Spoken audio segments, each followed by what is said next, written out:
I'm Danny Coffey, Asset Manager for Catchment at Affinity Water. Danny, thanks ever so much for talking to the Affinity Water podcast series today. First of all, it's a nice sunny day. But just explain to our listeners where we are. So we're in between Watton at Stone and Stevenage here, and we're in a arable field of oilseed rape, and we've been working with the estate manager and farmer here on some field trials looking at companion cropping of oilseed rape. And how potentially that can improve soil health, but also protect nearby watercourses from the movement of pesticides into them via runoff and leaching and things. So, yeah, we're trying to look as part of our catchment management programme if this is a viable option that we can fund with farmers to protect watercourses elsewhere. And of course, just explain a little bit more about the association between land and rivers and what goes into the land running off into the rivers.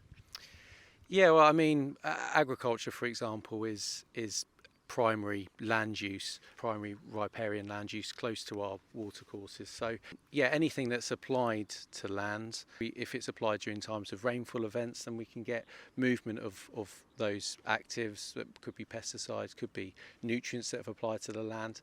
And that can happen, shortly after rainfall events, movement via surface runoff. Or you can get more of a gradual movement down through the soil matrix into field drains and then making their way into watercourses. So as part of the catchment management programme, we've got an extensive monitoring network of over 100 river samples across the River Thames basin. So that provides vital intelligence to tell us what's going into rivers where and what the risks are for us. And we also work collaboratively as part of the Thames Catchment Management Steering Group with Thames Water and South East Water's catchment management teams as well to build up that knowledge of the Thames Basin. And we're sitting in front of a field of oilseed rape, as you said, and it's swaying gently in the wind, all this yellow around us. Now, what would be the normal pesticides you'd put onto a field of oilseed rape? Yeah, so oilseed rape is it's used as a break crop in the farmer's rotation. So that means that the most popular cash crop, certainly in this area where it's predominantly arable and cereals, is a winter wheat. But farmers, they don't grow continuously the same crop. They have a rotation, and oilseed rape is a vital crop in the rotation as a break crop because it allows farmers to use different actives, different chemicals than they would use in a cereal. The main one that we detect in watercourses is known as propizamide, and that's a herbicide that's used to control grass weeds such as blackgrass, which are actually very similar to wheat in their biology. So propizamide can be used in this crop because it doesn't impact the oilseed rape, but it can kill off the blackgrass.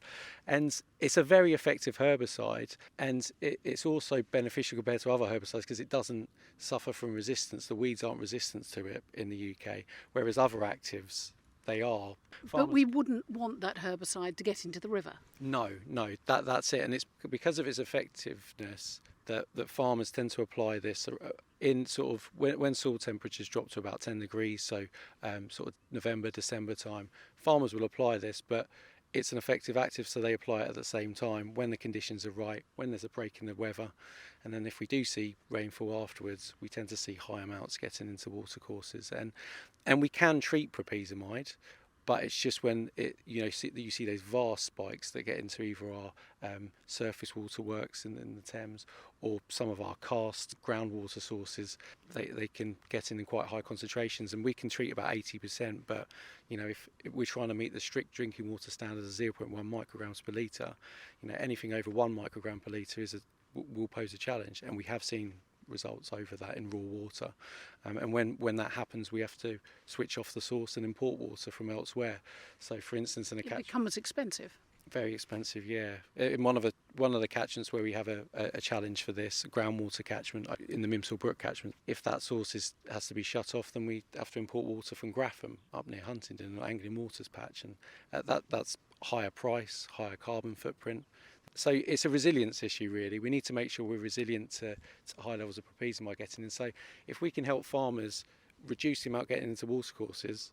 There will be some still in watercourses, but we can handle the rest. So Now we have two concepts that I may say that Affinity Water has been pioneering and doing test results on and running controlled trials. But the first is cover crops. Yep. And the second is companion cropping. Can you just explain, Danny, the difference between cover crops and companion cropping? yeah, so a companion crop is a crop that you'll grow in with a cash crop. So like we've got the field of oilseed rape here.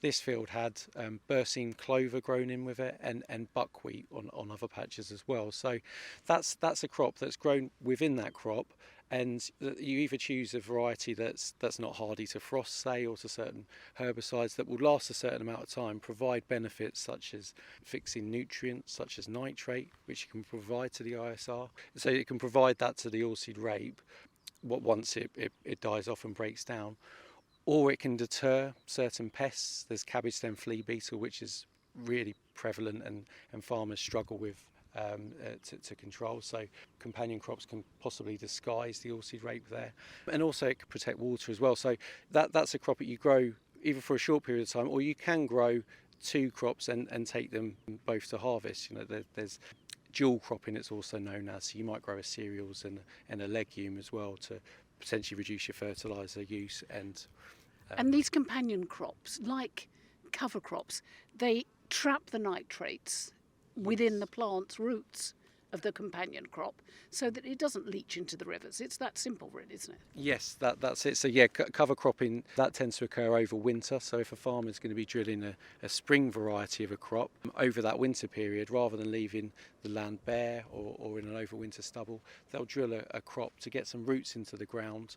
It's those roots of certain species, legumes for instance, they encourage bacteria to the roots, which then can fix excess nitrogen in the soil, lock it into place so that when that cover crop is being destroyed off, maybe January, February sort of time, that breaking down of the crop releases it, and when the next spring crop goes in, it can utilise that nitrate, potentially saving inputs for farmers as well and preventing it from leaching down in the water table and into the groundwater.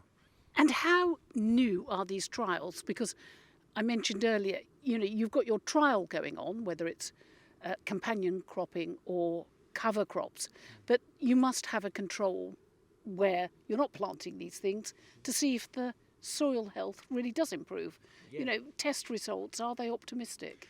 Yeah, I mean, we've been trialling cover crops now for, well, it must be about 7 years. Other water companies have as well. Wessex Water have been a lot of trials there. And we're continuing to trial as well, because there's always something new to learn about cover cropping. So, for instance, we're working with ADAS and Portsmouth Water to look at destruction dates of those cover crops and what that means for the fate of nitrate that's released. Looking at comparisons between December and January destructions, looking at the ways that we destroy it. Is the cover crop, you can mechanically destroy it or you can chemically control it? What's the difference then in the release there? So there's always questions that need answering, and that's what we're doing with our continued trials. And as you say, we've got control patches. I mean, in this trial here, looking at companion cropping, we've got 23 replicates that were across these two fields. Across how many hectares? About 30 hectares in total, and it's replicated and randomised, and there are controls in there with no companions in them, and you need that replication and that randomisation so that you can say that this hasn't happened by chance, this has happened because of the companion crop. And we've had some really interesting results from this trial, and that's how we do other trials as well. So yeah, control is very important. Now, Affinity Water has been the headline sponsor for 7 years now of a Hertfordshire festival called Groundswell. It's the place to go, billed as a mini Glastonbury, but it's about regenerative farming. So it's not about organic farming. Some pesticides will be used on the land, but actually it's about not using the big farm machinery so you don't break up the soil, so you have the worms and the soil structure in place, and how damaging large farm machinery is to soil health, which again impacts what's leaching and going off the soil and running off the soil into our rivers. Groundswell 2023. Come on, Danny, tell us about it. Yeah, well, you're right. It is eagerly anticipated regenerative agriculture show, and yeah, it's about promoting the importance of soil for crop production, but also for the environment as well. Yeah, we've been sponsoring it now for 6 years, and it's about how farmers can build soil health, soil biology, and get their soils working in synchronisation best for their crop production. So they've got their core principles, and that's always keeping roots in the ground. So you've always got that soil being broken up in a natural way. You're encouraging that biology and that soil food web of bacteria and fungi. You're keeping that alive by keeping that cover in. As you mentioned, you don't disturb the soil. I mean, there are still some nice big machinery that but they specialise in low disturbance drilling. You maintain that organic matter, and there's all these cover crops and companion crops. When they die off, they're breaking down and building that organic matter in the soil. And that organic matter, whilst those crops are green, they're building carbon, and then that carbon is being broken down and becoming part of the carbon store in that soil. You're looking at bringing livestock back into the rotations as well. That's another principle, and really, it's about all of these principles. It's an opportunity for farmers to go there to learn more. It's really the knowledge exchange which is vital, and that's vital for us as a sponsor as well. We know the intrinsic link between soil and water.